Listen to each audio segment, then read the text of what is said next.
ओम नमः शिवाय. श्री क्षेत्र करंजे येथील सर्परूप सोमनाथ महात्म्य. कहाणी सतीची. ऐका ऐका सतीची कहाणी. घडलेली कथा ठेवा ध्यानी. करंजे नावाचं गाव, तिथं एक गवळी राहत होता. महादू त्याचं नाव. गाई गुरं पाळायचा, दुधाचा धंदा करायचा. महादूची बायको मालन साधी भोळी, मनानं मोकळी, पतीच्या कामात मदत करायची, सासू सासऱ्यांची सेवा करायची. लग्न झालं, बरीच वर्ष झाली तरी मालूला पोटी संतान झालं नाही. वांझोटी म्हणून लोक तिला हिणवायचे.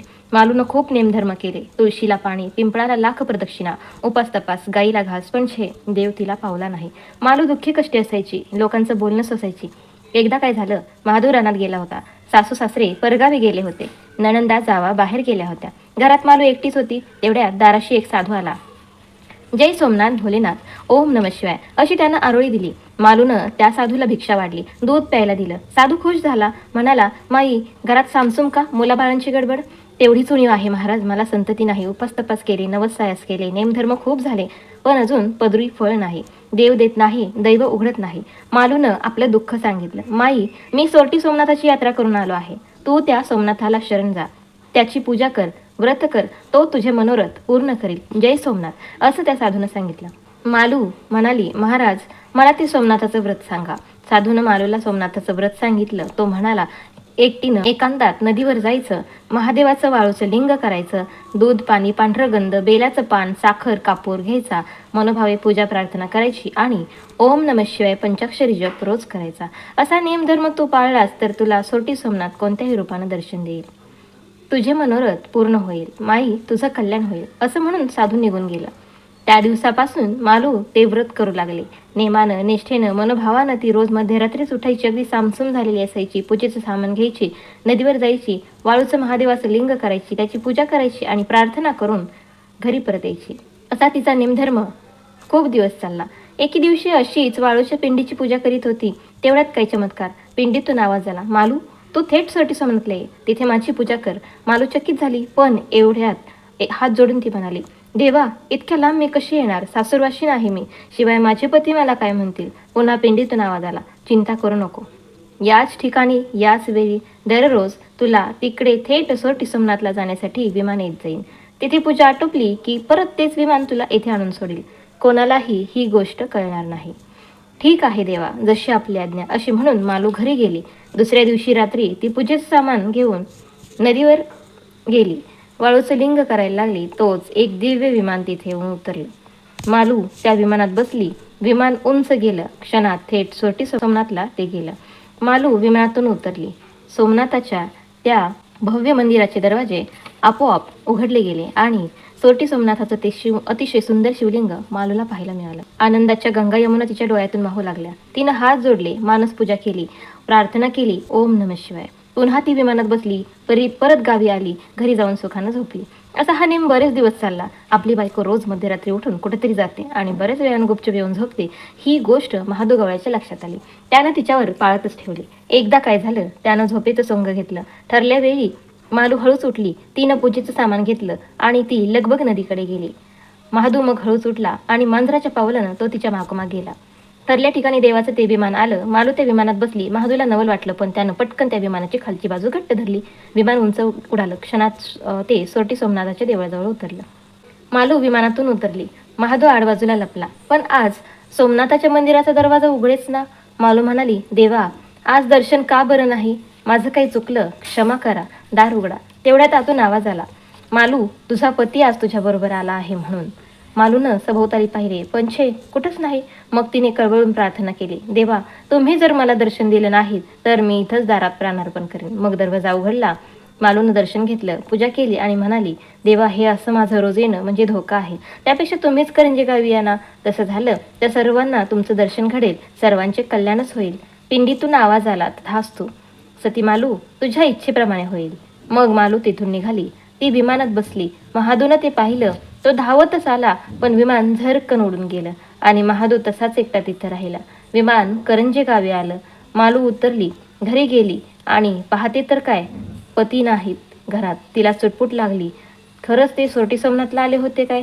कसे आले असतील? घरी ते का नाहीत? आता कुठे असतील? माझं काय होणार?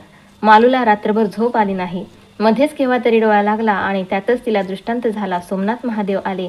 तिला म्हणाले, मालू, मी तुझ्या भक्तीमुळे प्रसन्न झालो आहे. तुझ्या इच्छेप्रमाणे मी इथे करंजे गावी आलो आहे. उद्या मी गायरानात सर्परूपानं येईन. एका गायीच्या पायांना वेढा देऊन तिचे दूध मी पिईन. तू तिथे ये, दर्शन घे. मालू दचकून जागी झाली. तिला आश्चर्य वाटले, आनंद झाला. तिने हात जोडले. ती उद्याची सर्परूप सोमनाथांचे दर्शन घेण्याची वाट पाहू लागली. सकाळ झाली. महादू घरात नाही. का नाही? तो कुठे गेला? का निघून गेला?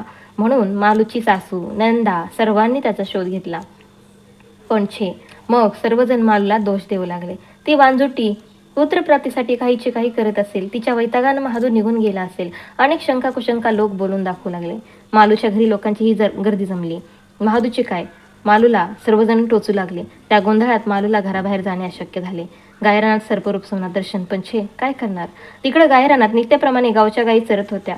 गुराखी लोक गुरांची राखण करीत होते. दुपार झाली आणि एक चमत्कार घडला. एका मोठ्या गायीच्या मागच्या पायांना विळखा घालून एक सर्प भुजंग त्या गायीच्या साडांना तोंड लावून तो तिचे दूध पिऊ लागला. गाय शांत उभी होती, पण ते दृश्य खोमने नावाच्या गुराखाने पाहिला.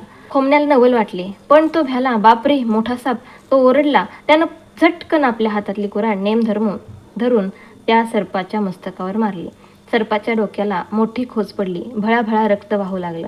त्या रक्ताच्या थारोळ्यातून तो सर्प सळसळ करत जवळच्याच वारुळात निघून गेला. गुराखी लोक जमले. त्यांनी तो सारा प्रकार उघड्या डोळ्यांनी पाहिला. खोमण्याला शबासकी दिली.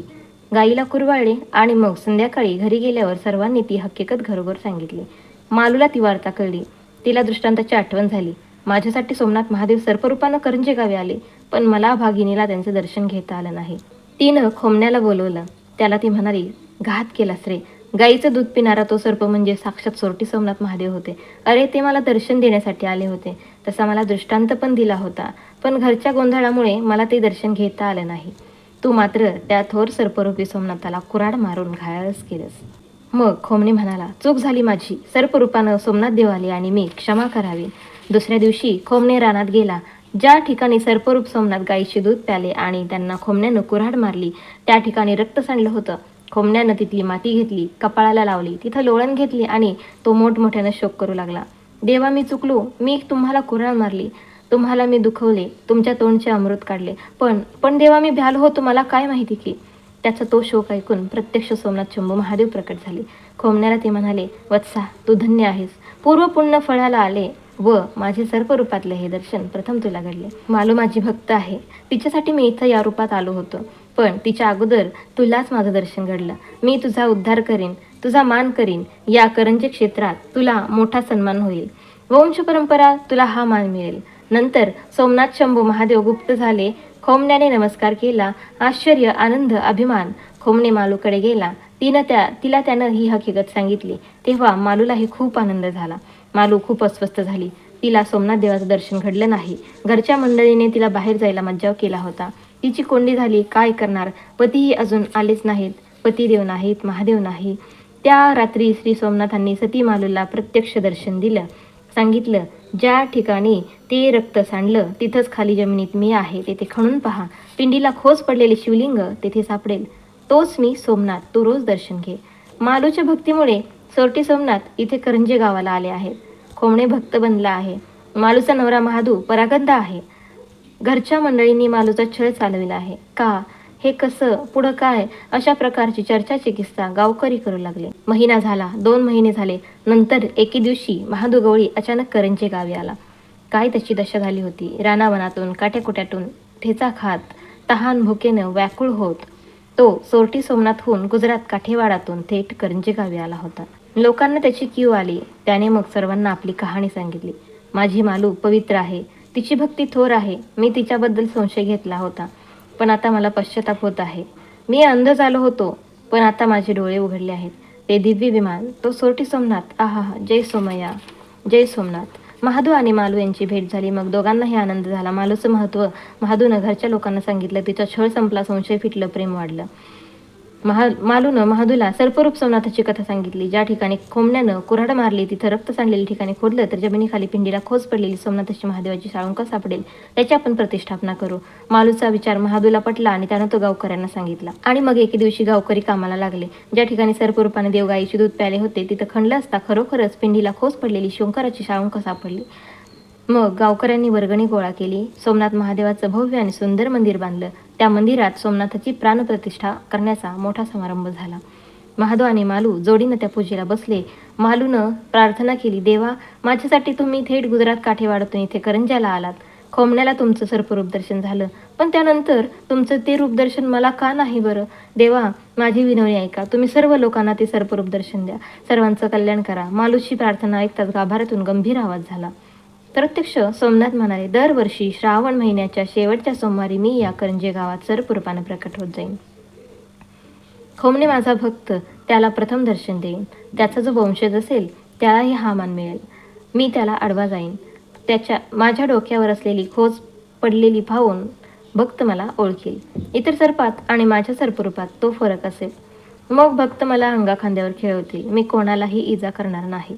सर्वांना दर्शन देईन. सर्वांचे कल्याण करेन. सर्वांचे मनोरथ मी पूर्ण करेन. मालू, तू धन्य आहेस. तू माझी भक्ती केलीस, छळ सोसलास. स्वतःकरिता तू माझ्याजवळ काहीच मागितलं नाहीस. लोकांच्या कल्याणासाठी वर मागितलास. धन्य आहेस तू. तुला आता कैलासात सन्मानाची जागा मी देत आहे. आणि खरोखरच काही चमत्कार. एक विमान अंतराळातून आले. मालूच्या शरीरातून एक दिव्य ज्योत निघाली. ती त्या विमानात शिरली. मालूचा देह निश्चल झाला. तिचा तो दगडी पुतळाच बनला. सती मालू कैलासवासी झाले. महादूनं खूप शोक केला, पण लोकांनी त्याला शांत केलं. मालूची सतीची मूर्ती, तो पुतळा सोमनाथाच्या मंदिरात लोकांनी उभा केला. त्याची पूजा केली. धन्य ती सती मालू. तिनं केवळ लोककल्याणाचं वाण घेतलं. ती अमर झाली. करंजे गावाला श्री सोमयाचे सर्परूप दर्शनाने क्षेत्राचं रूप मिळालं. महादूचा, खोमण्याचा, त्याच्या वंशजांचा उद्धार झाला.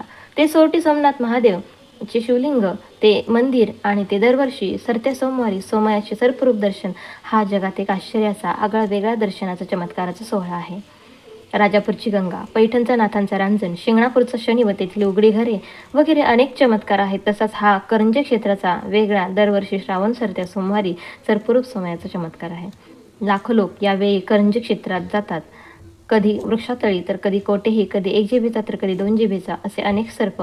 तो डोक्यावर खोच पडलेल्या खुणेच्या सर्प, कधी लहान तर कधी मोठा, असा सोमनाथ देव प्रकट होतो. हजारो लोक दर्शन घेतात. त्याला अंगाखांद्यावर खेळवतात, दूध पाजतात, तेच तीर्थ म्हणून घेतात. तो सर्परूप सोमनाथ हजारोंना पावला आहे. सर्व भक्तांचे मनोरथ त्याने पूर्ण केले आहेत. लाखोंना अनुभव आला आहे. श्री शंकराची जी 12 ज्योतिर्लिंगे आहेत त्यातच सोरटी सोमनाथ हे दिव्य ज्योतिर्लिंग करंजे क्षेत्रात पिंडीला खोच असलेल्या त्या विशिष्ट खुणीचं आणि दर श्रावणात सरते सोमवारी लाखो लोकांच्या मेळाव्यात त्या विशिष्ट खुंडोक्यावर असलेल्या सर्परूपात दर्शन देणार आहे. या सर्परूप सोमनाथाच्या भक्तीमुळे अनेकांना पुत्रप्राप्ती, रोग निवारण, संकटनाश, विद्याप्राप्ती, विवाह जमणे, भूत पिशाच बाधा हरणे असे अनुभव आलेले आहेत. त्या दर्शनानंतर व पूजेनंतर त्या सर्परूप सोमनाथाला तेथील मंदिराजवळच्या परसाच्या जाळ्यात सोडून देतात आणि नंतर ती यात्रा पूर्ण करून लोक आपापल्या गावी जातात. ही सर्परूप सोमनाथाची सतीमालूची कहाणी जे लोक मनभावी वाचतील त्यांच्या सर्व इच्छा त्या थोर सोमनाथाच्या कृपेनं पूर्ण होतील. ही छोटी कहाणी गुणान फार मोठी आहे. ही कहाणी दर सोमवारी वाचावी, निदान श्रावण महिन्यात तरी वाचावी आणि आयुष्यात एकदा तरी त्या करंजे क्षेत्री जाऊन सर्परूप सोमनाथाचं दर्शन घ्यावं. सर्व पाप नाहीसे होईल. सर्वांचे सर्व मनोरथ पूर्ण होतील. ही 60 उत्तरांची कहाणी 5 उत्तरी सफळ संपूर्ण. जय सोमनाथ, जय सोमया, ओम नमः शिवाय.